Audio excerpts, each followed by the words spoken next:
بكي ومسح دموعك وخرج للعالم اقوى. من اقوى الطاقات التفريغيه ديال الطاقه السلبيه والتوتر هي البحر، ومن اقوى الطاقات التفريغيه في الدس ديالك هو البكاء.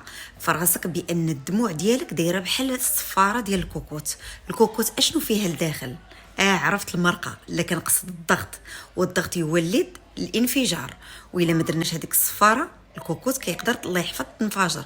كذلك الدس ديالك، الصدمات والطاقه السلبيه والتوتر وكل المشاعر السلبيه اللي كتعرض لها كل نهار، الا ما خرجتش بالدموع يمكن الجسم ديالك ينفجر الله يحفظ.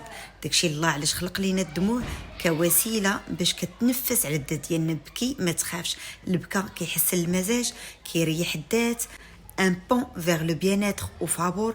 الدموع كتنقي العيون، الدموع كتحرر عندك الاوكسيتوسين والاندروفينات اللي كتعطيك شعور كبير بالراحه. وعاد ملي كتبكي كتزاد دقات ديال القلب ديالك وكتعرق بشكل اكثر، وهادشي كيعادل حصه رياضيه. ويشاع على ان الملح اللي كاينه في الدموع حتى هي كطهرك من الطاقه السلبيه.